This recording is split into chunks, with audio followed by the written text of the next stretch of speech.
My name is Lisa Grace, and I am delighted to have you here with us this afternoon.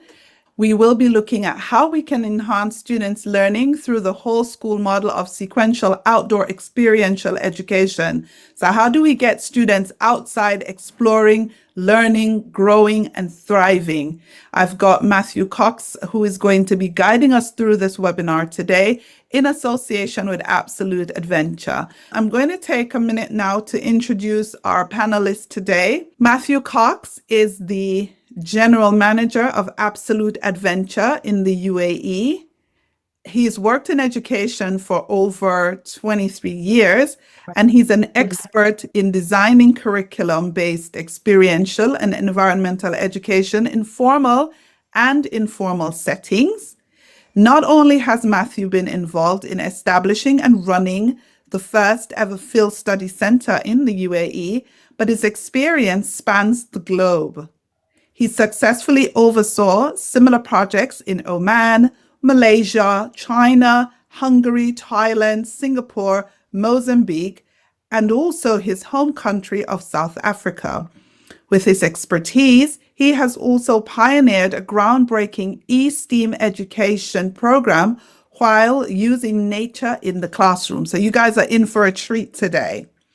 This type of learning uses the outdoors to activate informative and impactful programs and challenge students and youth to think critically, which is super important, develop 21st century skills, and focus on the long-term sustainability of our natural world. Now, he's not only business. In his free time, Matthew loves spending time outdoors and is always up for an adventure, which is why he is so well versed in spearheading education programs in the outdoors. All right, Matthew, are you ready? Yes, thank you, Lisa. It's my pleasure to hand over to you, Matthew. Take it over. Thank you. Good evening, everybody. It's wonderful to have so many people joining from all over the country and also from other countries around the world. So thank you for giving up your time this afternoon. And I'm really excited to talk to you a little bit about this part of my career that I'm extremely passionate about, and would like to give you some insights in terms of how you can approach creating experiential education using the outdoor classroom. So just a little bit about me. Who am I? So I've done a little bit of formal teaching. I have taught in South Africa, in the UAE, and in Zambia. And I've also been a headmaster and a director of a small little primary school and ECD center for victims of gender-based violence in South Africa. I've also managed centers globally. I managed 5 education centers in South Africa just before COVID. I was an international EE director for Jump Foundation, where I was working in several projects around the world. And then I've also done quite a lot of curriculum development and program development, looking specifically at e-STEAM or environmental STEAM, which is a process that you can use to solve environmental issues using creative design thinking. Also done a lot of teacher training, outdoor educator training, and of course, there's always the part of risk management and safety management. So that's a little bit about me and who I am. But I suppose the question that always needs to be asked is why? Why do we do this? Why am I so passionate about this industry? And I suppose these photos are a way to describe it. You can see me as a young boy with my family up in the mountains, camping and hiking. And then slowly but surely, it's really turned to a full circle. And so now I get to take my children into nature and spend time with them. I've also done a lot of exploring of the Middle East and Southern Africa, and also some of the Far East countries. And I love camping. I love being out in nature and exploring what's out there, and also taking people into these places. So that's a little bit about me and why I am involved in this industry. What about you? Think about a memory that you have when you were out in the outdoors. Think about something that's impacted on your life in terms of your experiences as a young person being in the outdoors.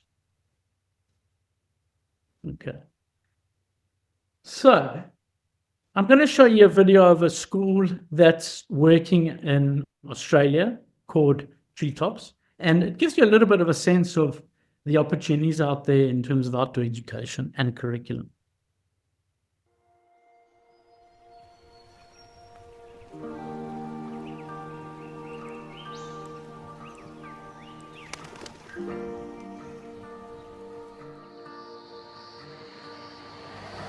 I think I'd describe it as a place you come to get to know yourself a lot better.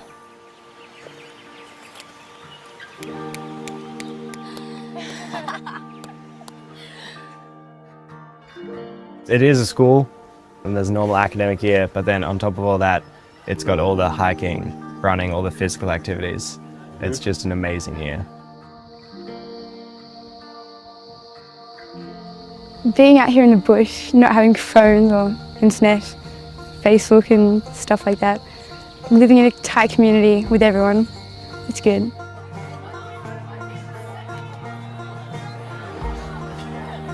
Running along like the high country, it's really good, as in the city, you don't get as much freedom and the openness as what you could. It's a change of pace and a change of setting. And a place where you meet new people who bring out the best in you at times when you never thought you'd cope in an environment such as this. Yeah, you're never bored at Timber Top. You're never bored. What I'll take away from Timber Top have to be just that when things get tough, just to keep going, because you'll always get through it in the end. So it'll be hard, but there's lots of memories that come out of that, and it's really fun.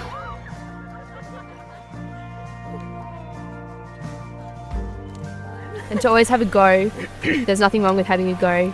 You learn a lot about that because you think it'll be so hard, but then once you do it, you just realise how rewarding it is. Yeah. And that you wouldn't feel so good if you never tried.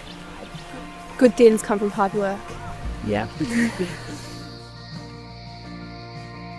A lot of teamwork, but also independence when it comes to that.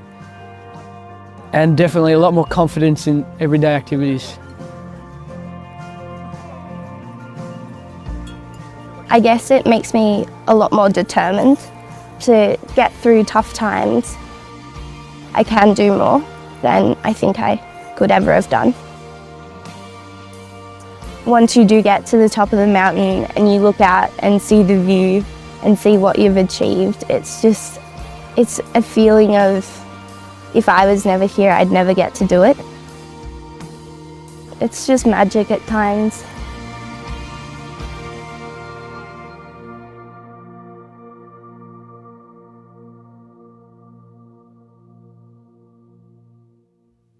So that's a pretty amazing program in that these students are staying in the outdoors for an entire year.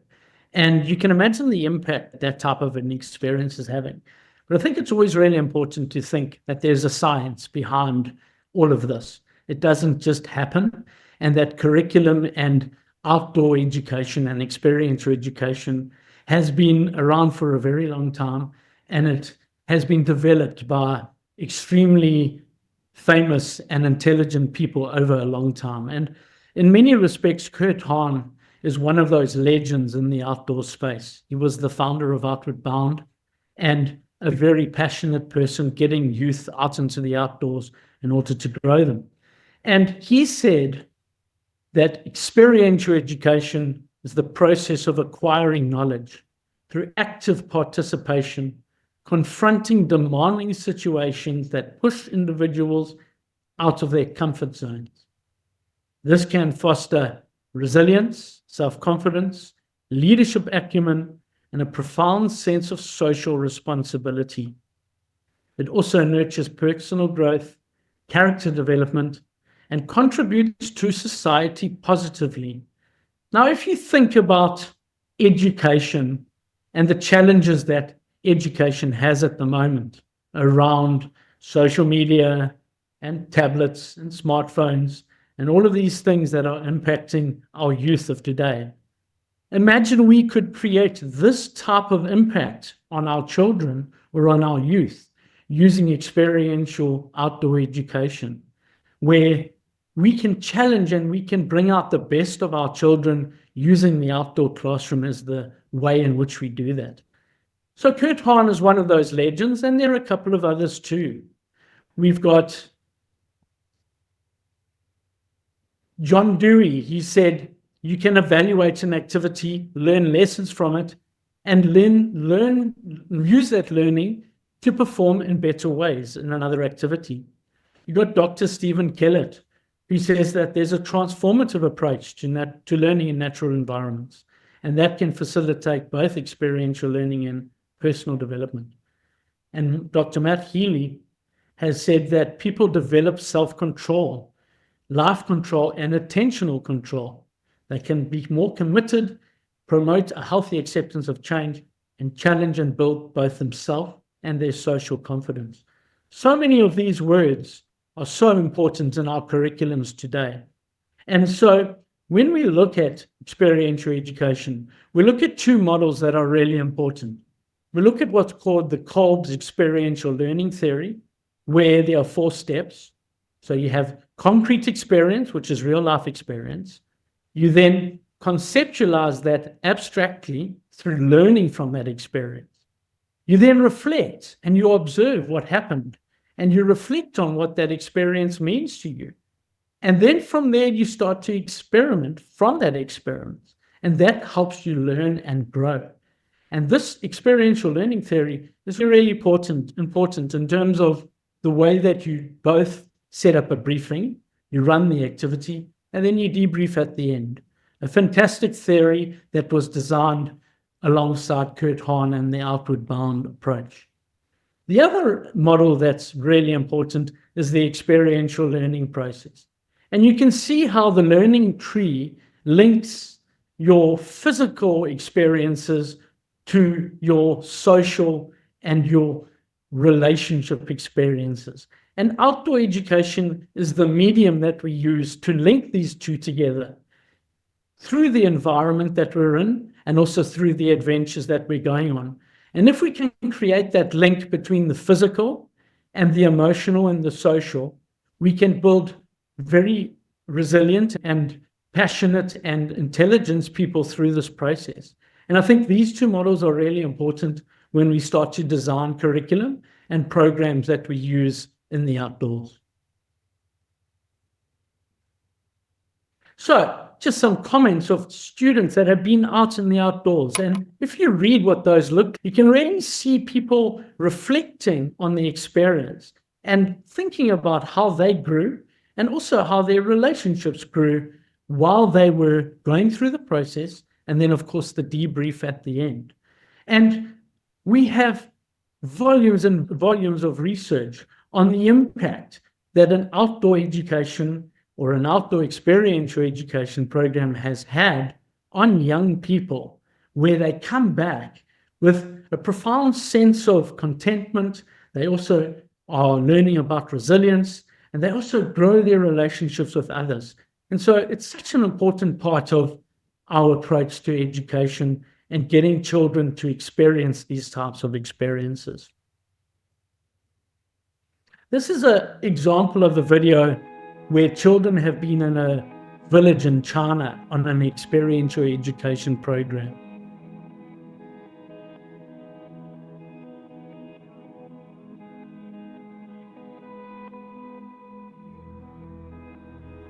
赵立弥，税吏的吏，人民的民，我是赵立弥，今年65岁。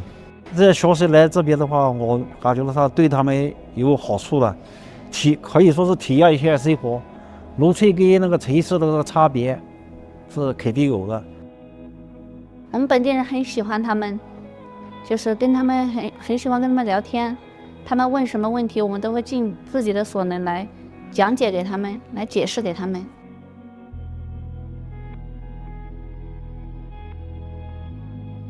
游客的话，他是来观光旅游的，但是学生他是过来学习的。俗话说，这个培子里面栽不出大青树，在院子里面练不出千里马啊！学生要到大风大浪中去锻炼，这样才能够提高学生的素质，才能保障学生今后的生活道路。我觉得他们应该是对我们大理很感兴趣。然后老师会间接性的带他们过来，老师当向导。Our belief is really as a part of this program is for them to get outside of their usual routines and to understand a different aspect of China, and also to understand themselves differently as they interact with that new environment. How does a village work? How do people think? What are their assumptions about the world? What are commonly held beliefs throughout the community? 他们给我的感觉学习很积极，然后问我们问题，他们都很认真在记笔记，回去做功课，很积极，很好。For me as a teacher, that's the most exciting part, is to see students really discover for themselves what they can do. And sometimes it takes stepping away from their usual routines in order to make those discoveries.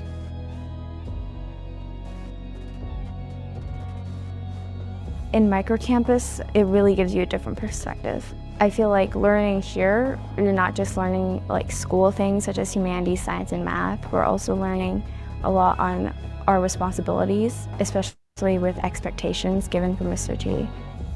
I just want to join microcampus because I thought it'd be like a different experience. It's something that I can use to grow and I guess mature more than I would have if I stayed in Shanghai. My parents always told me like to not talk to strangers, but here it's like the exact opposite. You have to make connections. We actually make all the connections with the locals by ourselves. You're actually getting to know the community. Every person here has their own story, and that has made its impact on me personally. I feel that I've grown quite a bit, especially in being independent and making decisions. I've learned to live more on my own, and it's all about taking risk here. The microcampus today is really designed so that students have fewer things to do. They're given plenty of time to do those things, and they're expected to have some good habits and good discipline and manage themselves and manage that process. You just have to go for it. You have to be confident, and people can see the confidence. Aristotle said that we are what we repeatedly do. Excellence then is not an act, but a habit.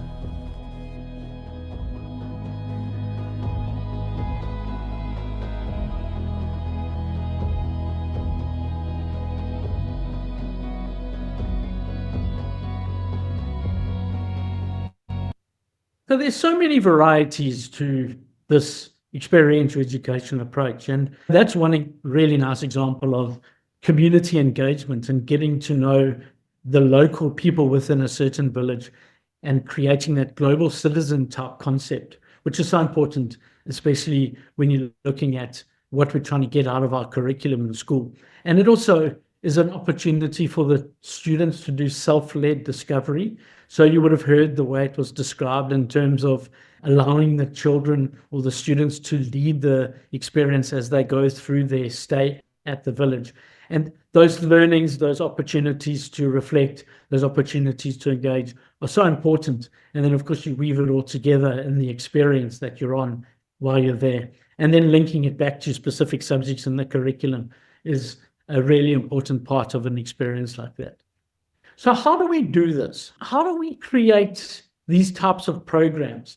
And as I said at the beginning, there's a science behind this. So what I'm going to do is just walk you through some of the steps that we would use when we start to create an experiential education program within a school or for a school. So we're going to start with some first principle questions, and we're going to discuss each of those and what they would look like. So the first principle is the pedagogical approach. So there are different philosophies on how outdoor education can be done, or experiential education can be done.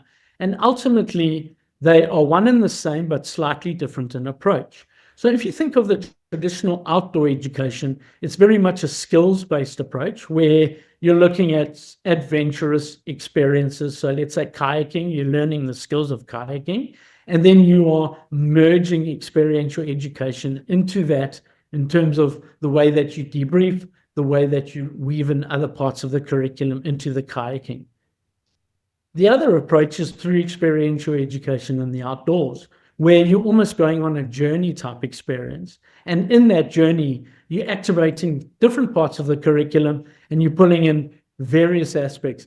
Those curriculum parts are both physical, but also are looking at student or personal attributes, the skills that you develop, and also looking at things like CAS or global citizenship or community engagement. And so there are two approaches, but it's really how you weave them together in order to create your program.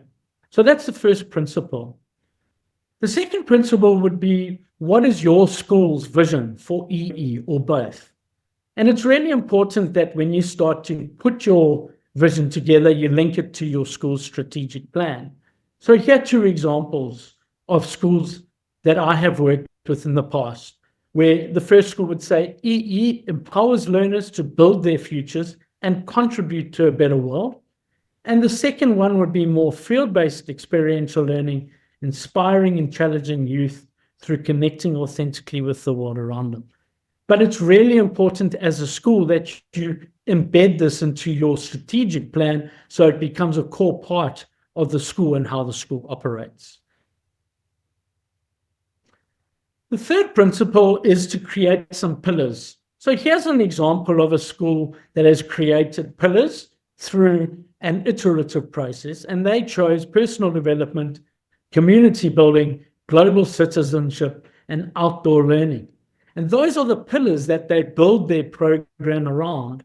And so what they would do is that they would decide on the pillars that they want to really focus on based on the school curriculum and the approach of the school and on the strategic plan. And then they would start to fill in what they want out of each of those pillars. And so you would see some statements there around those 4 areas that have been identified as key to this specific school. Then what they would do is they'll break it into a little bit more detail in terms of the specifics that they would be trying to develop for each of the pillars. So an example would be personal development, looking at leadership, social emotional learning, resilience, and personal values. Whereas outdoor learning could be ecological literacy, outdoor skills, and nature. And so you start to break down the pillars into specifics in terms of what you want out of your program. The fourth principle is, what do you include in your program? And every school is different. Every school will come up with a slightly different focus area on what they want. So school A could say, as part of our EE or OE program, we're going to do everything. We're going to have year-level trips. We're going to have CAS events, field trips, day trips, holiday trips, etc. Another school might say we've got core trips and then we've got optional trips. But ultimately, you're going to list these based on your own school curriculum, your own timetable, what is feasible in terms of what you can deliver, and obviously also the resources and the skills that you would have within your team in order to deliver all of these different types of experiences. The fifth principle is your philosophy on education, and that determines the strategy. So what do we mean by this? What we would do is we'd design our program using what we call the outdoor curriculum matrix. This would map out your specific curriculum activations, outcomes, and objectives. And that could be very different to, if you're doing the International Baccalaureate program, it would look quite different to the American school, or it would look quite different to the British curriculum. But ultimately, what you're going to do with your curriculum teams and with your subject and grade leaders and your leadership is you're going to start to map out what you want to activate along this journey of outdoor experiential education. So an example of this would look like a skills matrix for a school where they've said they want to have soft skills around development goals and key pillars. They want to look specifically at technical outdoor skills and the knowledge of that. They want to look specifically at water safety. And then, of course, they want to incorporate service learning through their CAS program. And as I said, each school is different, but ultimately what you would be doing is you would be taking your curriculum across the school and you'll start to pick out those specific skills and goals that you want out of it. And then you start to build your skills matrix around that. And this is, of course, a process that takes time and it can change as you go. And it's very iterative in the way that it's done. The fifth principle is curriculum sequencing, looking at age-specific linkages, including the learning outcomes. So now you have your skills, let's now develop a map on what those learning outcomes could look like. So an example would look like this. So this is for Stanford American International School in Singapore. And you can see that they have specifically looked at what they want to do at each grade level. They've looked at their location, and they've looked at the ways that they can then pull in all the different parts of what they're wanting out of it. So student leadership, advisory, field studies, and then post-trip advisory. And so they've been quite specific in where they want to go and what they want to get out of each of the grade levels from grade 5 to grade 12. Another very important principle is this idea of camp location. So traditionally, what's generally happened is that the school would just select whatever's available. But the problem with that is that often then you're trying to fit a square peg in a round hole. And so the idea is better that you look local, regional, global over the school period. So let's say you want the Littlies to be locally doing their programs because they build confidence on campus. And then slowly they venture out into areas around the school. And then slowly they go into a regional experience. And then eventually they go global. And the beauty of this is that you build the skills through the process, but you also get to activate so much of the world, which is such an exciting prospect for students as they go through the school journey. So here's another example of a sequential learning program using local, regional, and global. This is American School in Dhaka, and you'll see their first step in the process is the Global Citizenship Week on campus. Then they do service in Dhaka. Then they go on outdoor adventures in Bangladesh. Then they go to Thailand, Sri Lanka, Nepal, and then Tunis. And so slowly but surely they're building up the skills and the experience of the students. They're gaining confidence as they go, and then eventually they're getting to a point where they're happy to travel internationally and go to the places where they might have been out of their comfort zone when they were a bit younger. So here's just a couple of examples that I thought I'd pull out around these types of approaches to experiential outdoor learning. So the Stanford American School has been doing this for 15 years. And the man in charge of this has got his PhD in experiential education. And so you can imagine that over 15 years, they've got an amazing amount of research and context, and they've got a really fantastic program that they've designed that looks like this. So those are their field study core pillars: outdoor skills, leadership, health and well-being, ecological literacy, conservation, and sustainability. And slowly but surely, as they measure the impact and they see what this impact has on the students, they might play around with it, they might change the philosophy a little bit, but ultimately they're trying to keep it around 4 pillars that would then lead to the design of the program. So this is an example of grade 11. So here they're focusing on community diversity awareness and their own personal journey. So they've selected Northern Vietnam, and they're learning specifically on physical and mental resilience, support for the group, mindfulness, self-care, positive and negative impacts of tourism and development, and cultural preservation. Then, of course, it's the map of the actual activities they're doing, and then how this would link to the specific pillars that the school has chosen. So a really nice way of showing how the pillars and the locations lead to what it is, what the outcomes of the program are going to be at a grade 11 level.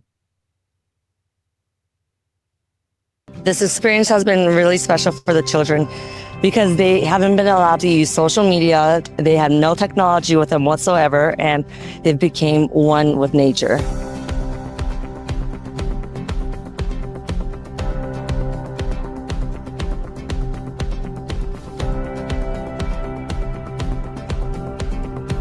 First, it's the first-hand experience, and you get to touch the ingredients, the equipment, the tools, and you get to do something and see the results by yourself. So it might be a little bit different from second-hand experience. This first-hand experience enriches or give you deeper understanding. So that's why I think it's important.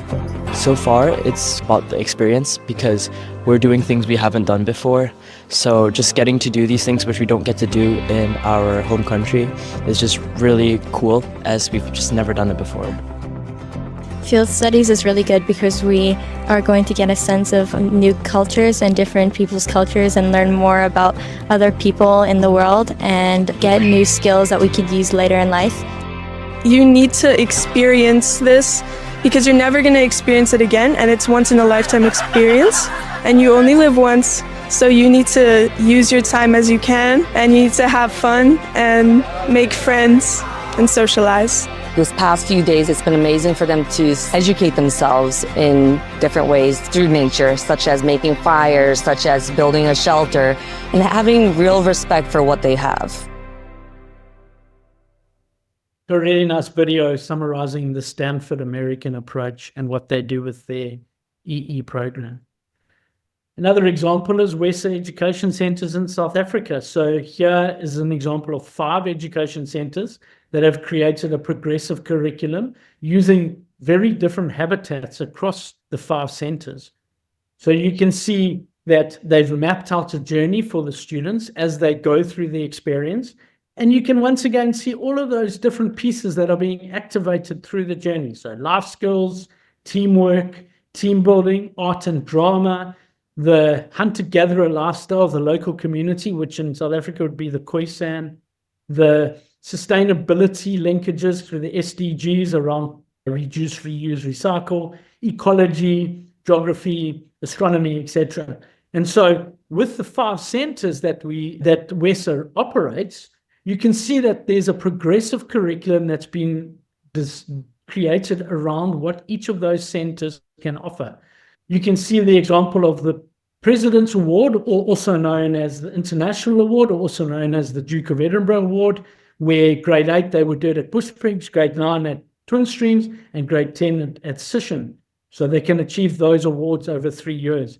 Of course, different habitats would mean different types of activities that you can do. WESA Sishen is based in the Kalahari, very near a big mine, and so you can learn a lot about the history of mining and diamonds. There's obviously a whole economic model that you can do with the students around mining. And then at Twin Streams, very close to the battlefield. So there you can do a lot of history around battlefields and Isimangaliso and Shishliwi and Mfolozi and the history of rhino protection. So each one of those centers brings with it a slightly different approach, and each approach would activate different parts of the curriculum and different parts of the experiences as you work through the steps of the 5 centers.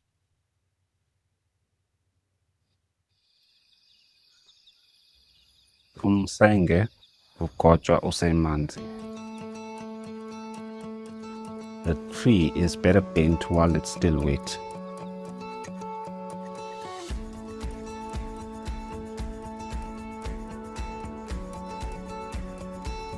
This is our 900-hectare outdoor classroom.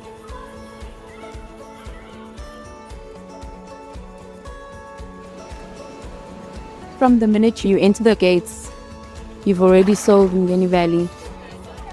The warmth you sense, the energy is what makes Mngeni Valley. We have a lot of activities to basically tap into each and every ecosystem that we want. It's different from a classroom setting.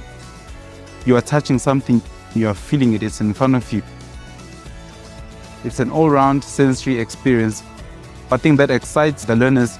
If you see something and you can touch it, you gain more knowledge. We use nature as real-life, practical example of solving environmental issues.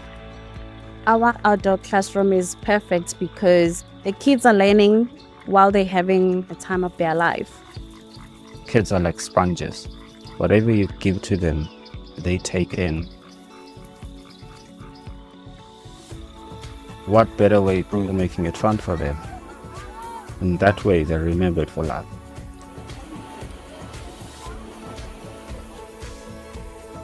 We as the teachers value the programs. It's everything students do in the classroom, they get a practical experience. So for them to come out here and do practically rather than seeing it in a textbook is something that they are then able to perform well in a test situation or in an exam situation. Even though we say we're an outdoor classroom, we still offer a lot indoors as well. We have it all. Right from government schools through to private schools, we are catering for the entire schooling system in this country. With this new program that is called eSTEM, we use the environment to teach science, technology, engineering, arts, and mathematics. We use nature to suck creativity out of the future engineers and environmentalists of tomorrow.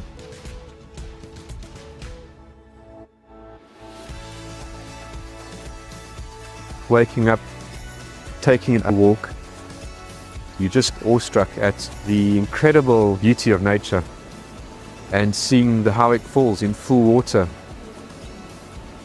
The Zulu people call it Kwanogaza, the place of the tall one. We have our own view here on site.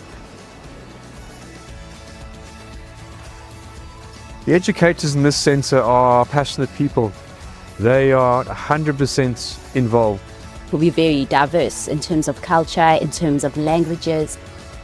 Everyone comes with a similar vision, having the spirit of Ubuntu, coming together, working together. Our passion reflects to the groups that come here. It will be a pity if you come on the reserve and then you leave as you are. When you leave these premises, you must have learned something. Something must have changed. Either it's about yourself or it's about the way that you perceive the environment.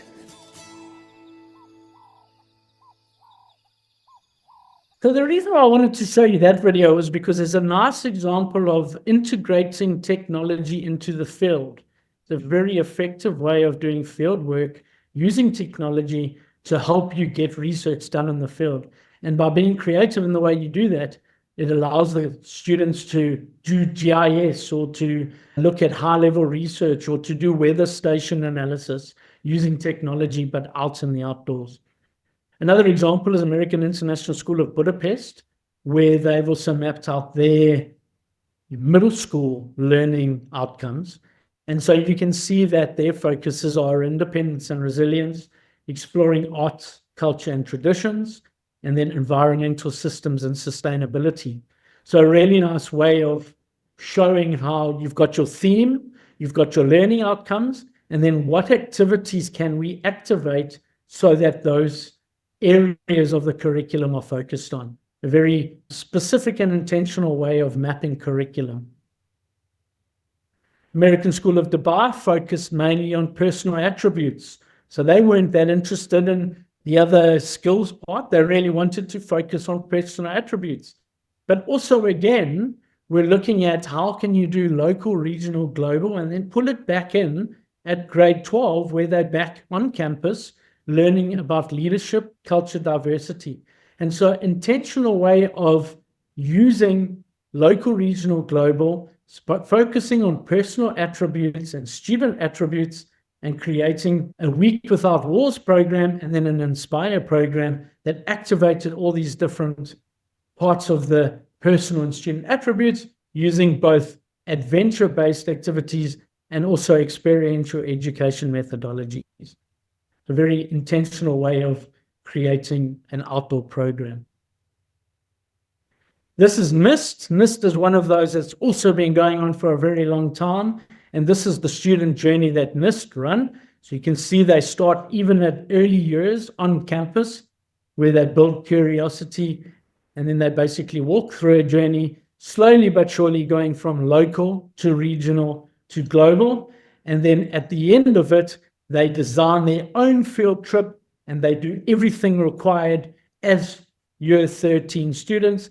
They organize it all, and then they go on their final field trip in year 13. Fantastic opportunity for them to take responsibility for all of the different parts of a field trip, But of course, they started in early years, so they've got all the skills and experiences that allow them to do this successfully by the time they get to year 13.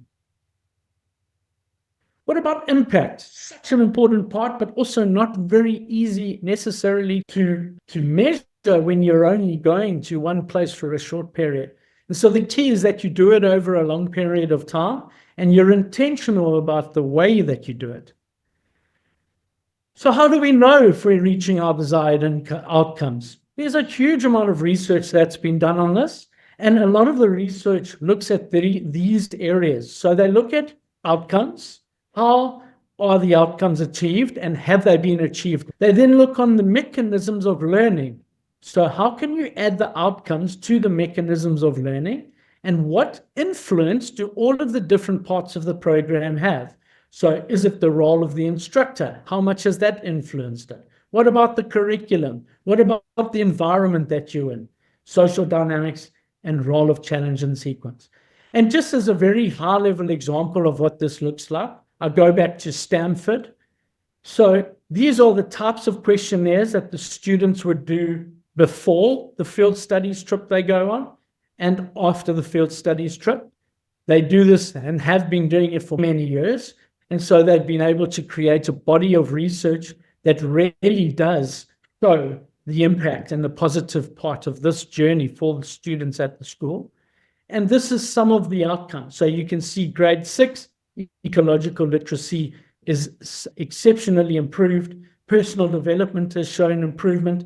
And of course, at a grade 8 level, ecological literacy has improved too. Once again, based on what they are doing at each of the grade levels and how you are researching and measuring the impact of each of those programs that they're going on. So just some examples of the research out there, and you'll be able to pick these up when you get the sharing of this. There's so much and there's so much more, but I've tried to pick out some really important ones. So if you go onto IOL, outdoorlearning.org, they've just recently released a paper on the impact of the outdoors and high quality outdoor learning. There's the Association of Experiential Education and all of the aspects of that. And then of course, there's specific research papers that have been written on experiential education and outdoor education and the impact that has on students. So what about absolute adventure? So this is what we're working on, and this is where we're going with our approach to learning. To give you an example, and it goes back to that idea of the local, regional, global. Currently, absolute adventure, we can offer day destinations locally. We can have day trips in Dubai itself. We then have our fantastic camp in Kalba, which is in Sharjah on the East Coast. We have a camp just outside of Dibba, which we activate and operate. Then we have our amazing Dal trip experience in the Musandam, which is part of Oman. Then we have Absolute Aluda, which we are literally launching as we speak, and we will have our camp running for the next season. And then we have our expeditions. Currently, we've got expeditions to South Africa, to Nepal, to Sri Lanka, to Bulgaria, and we're working on a couple of others as we speak for schools that want to go on a global experience. So that's in terms of the journey that we want our students to work through as they come on programs with us. And with that, what we've tried to do is map out the curriculum according to ages. So we're happy to work with the school on campus, building up the confidence of the young kids, whether it is a half-day program or a full-day program, and then slowly but surely doing an overnight, even inviting the parents in to come with that so that they can be with their children, trying to deal with the risk aversion that's out there, specifically at younger ages, and slowly but surely building up the curriculum sequence for schools as they walk the journey with us in terms of their curriculum journey. So just some more breakdown of what that could potentially look like. So you can see introduction to the outdoors, connection with nature, my first camp out, the skills that you would develop about putting up a tent, roasting marshmallows, and then let's go camping in the outdoors. Sometimes that can just be a one-nighter as you deal with the homesickness that younger kids have. And then slowly we grow those experiences up to 2 to 4 night camp, where now they are spending time away. They're getting involved in a lot of different activities and experiences away from home and away from school. And then slowly but surely we build also the ability to go trekking or to run a journey. That could be through the Sheikh Sultan Award, it could be through the Duke of Edinburgh, the International Award, or it could even be through a Week Without Walls trek or journey outside of the country. And so eventually they get to a point where they even could do 21 days. And imagine achieving a 21-day journey as an 18 or 19-year-old, where at the end of it you think, I am a hero because I managed to achieve an incredible journey and I got through it, and the resilience and the experience that comes with that and the personal growth. And so you can weave the processes as you go, and you can create the experience for the children and for the school from a young age all the way through to their final years of school and even past that. So to give you an example of a specific program that we're working on with Alula at the moment, of course, Alula is now on everyone's lips, an incredible location that activates so many different parts of the curriculum and of experience. And to give you a sense of what we could achieve in Alula with a school, it would look something like this. So many different parts to it, from archaeology, engineering and art, the adventure side of it, geography, geology, heritage culture, the environmental education that comes with that, STEAM, sustainable agriculture, specific skills development, or even looking specifically at people of Alula, from the Nabatians all the way through to present day people living there. And so a location like Alula is really an experiential educator's dream, in that it ticks so many boxes in what you can create as a journey for students, from treks in the middle of dark sky areas, some of the really well-known dark sky areas that are not very easy to find in the world today within and around Alula. Volcanoes just up the road, over 400 dormant volcanoes where you can go and walk in between them and actually see the calderas, all the way through to Hegra and everything that comes with Hegra, the Old Town and the history of Old Town. And then you've got places like Sharan Nature Reserve, which are totally protected, recently been declared a UNESCO heritage site and UNEP protected area. And the environmental education conservation programs you can develop through that are very special. So a very exciting part for Absolute Adventure as we launch Alula in the next period, and excited to take schools there to expose them to what is a very special place. So that's me, and that's my webinar and my presentation. I hope you enjoyed it, and I'd love to take some questions. I'm just going to stop sharing. Thank you so much. Actually, I wouldn't mind you put that back on the screen, Matthew, so that if anyone wants to get your details or get the details of how they can get in touch with Absolute Adventure to learn how Absolute Adventure can organize their outdoor learning experiences for their students. Now I'd like all of you, thank you very much to all of you for staying with us so long. It's been a brilliant webinar. Over 70 odd of you have still stuck around with us. So if you've got any questions, can you please put them in the chat? We do have about 5 or 10 minutes for some questions. So if you want to put them in the chat, Matthew will be only too happy to answer them.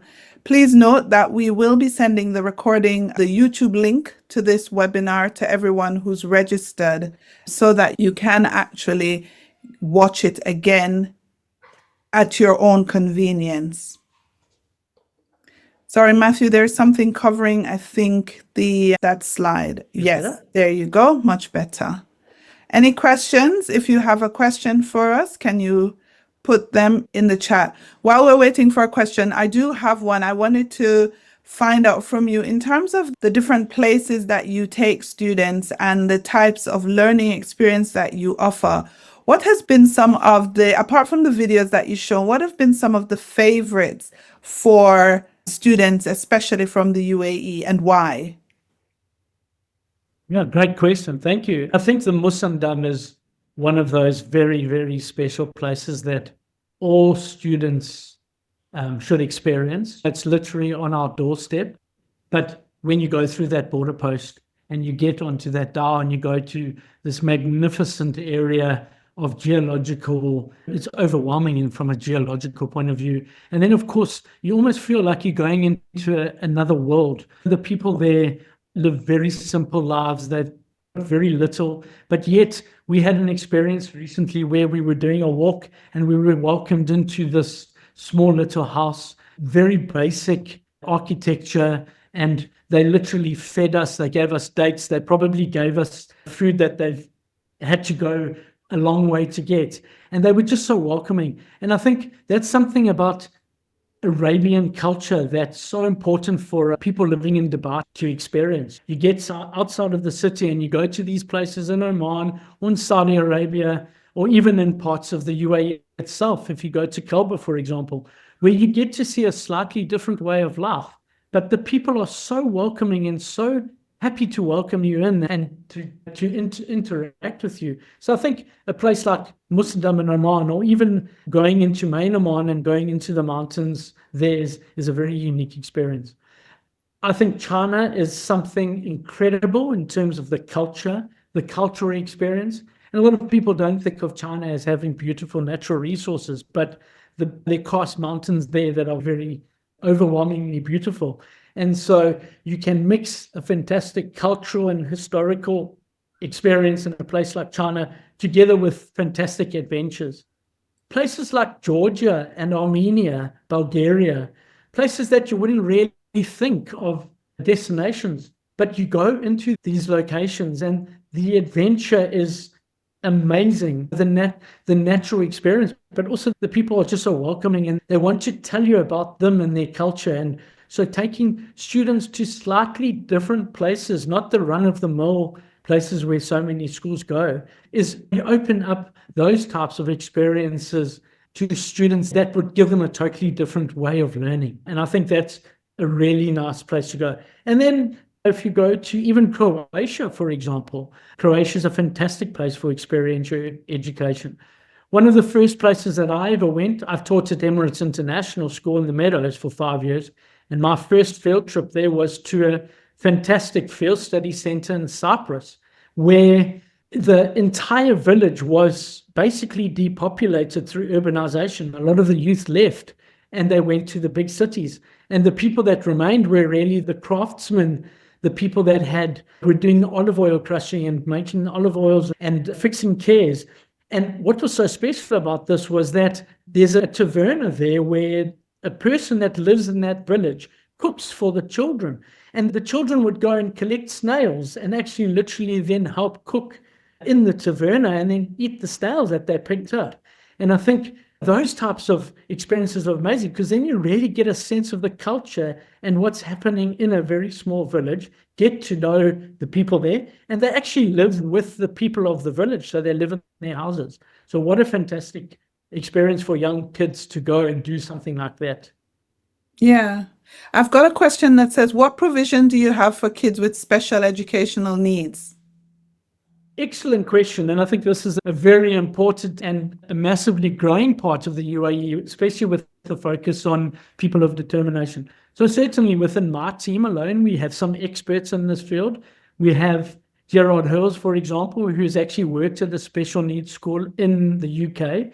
And we have a couple of other guides that have experience with this. An example that I was involved in was we would take children into a centre in South Africa. So we absolutely can work with schools around this. And we have the expertise within our team, but we also have the facilities that can facilitate that type of an experience for those types of students. Yeah, that's really good to know. Another question says, what places do you have for kindergarten students or lower primary students, especially in UAE, Oman area they're talking about? Yeah, for Ajman or for the UAE, at Dubai, for example, we would go for a half-day field trip. So if it was Ajman, we could go to the local mangroves in Ajman, or we could go to Quain and we could activate the mangroves and create a fantastic experience. It's not just about the mangroves, it's about them catching bugs and walking in the mud and getting a sense of mangroves and basic adaptations. We can also go to the desert. So within our company, we have several desert sites. Al Qudra, DDCR, Dubai Desert Conservation Reserve, and the outskirts of Dubai, we can take children to those areas. And we can also even do a half day on the beach, for example. We can go down to one of the beaches within Dubai and we can have a fantastic day, a half day on the beach with the children. I think it's really important, obviously, to take the precautions that are required around the risk and the safety management systems in place. And we take that very seriously. But we've got a lot of activations that we can do as a half day or full day field trip using the local areas around where the school would be. Yeah. It says, how many schools in the UAE are doing this curriculum in case you're aware of them? Do the students not appear in any of the syllabus specific? So I think the question is asking how many schools here in the UAE are doing curriculum like this? And and the person is asking, does the MOE approve such a curriculum here in the UAE? No, so generally how it would work is we would work specifically with the school. So to go to your question around how many schools are doing it, I think there are a huge number of schools that are doing outdoor education, and they are taking groups locally and also overseas. So to give you a number on that would be difficult. In terms of the full integration of experiential education across the curriculum from the younger years up to the older years, and I suppose a slightly more scientific or intentional approach to this takes a lot of time. It takes a lot of iteration. It takes a lot of stakeholder engagement. And there are some schools that are doing it, a small number, but creating a journey like experience where you are looking at it as a whole school approach takes a lot of time and a lot of thinking and a lot of engagement. But it definitely then makes it more impactful, and you can activate more of the curriculum by doing it that way. Certainly are some schools doing it, but I can't give you exact numbers. Okay, brilliant. I've got one final question for you. What are some of the precautions that you put in place to obviously ensure health and safety of the students? Because taking them on such things, yes, it's beneficial, but we have to make sure they're safe as well. And I think that's going to be our last question. Yeah, absolutely. And it's a core part of our industry, and it's a core part of how we operate. Recently, the ISO 13011 has been released, which is specifically focusing on outdoor field trips. Absolute Adventure itself has got a 5-star rating in terms of how we approach our risk and our safety management systems. And we've been accredited externally by experts in this field. We take it very seriously around child safeguarding, obviously first aid, training, certifications. All of our staff have to go through a rigorous training program, but also have background checks in terms of their certification, their DBS or police checks, their child safeguarding requirements. And so there is a whole process that is followed. We also have full safety management system based on the ISO 45001, which is for our entire company as Sierra Experiences. And with that, all of our risk assessments, all of our safety management plans and our SOPs have to be audited both internally and externally, and on an annual basis they're reviewed. This is a very important part of this industry. It's extremely important that we keep our children safe, but it's also really important that children have some form of exposure to risk, because risk can actually grow them, and risk can be dealt with and mitigated in a safe manner as long as you do it in the right way. And certainly as Absolute Adventure and many of the other operators that work within the UAE and abroad, this is a very core part of the industry and how we operate. Thank you so much, Matthew. And if anyone wants to reach Absolute Adventure, the slide is still on the screen. It's www.absolute-adventure.com, or you can get in touch with them via email at info@absolute-adventure.com. Once the recording is ready for YouTube, we will put these links as well in the show notes or in the description of the webinar video on YouTube.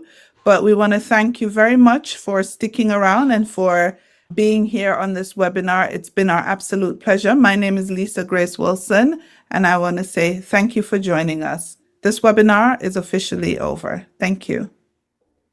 Hey, Lisa.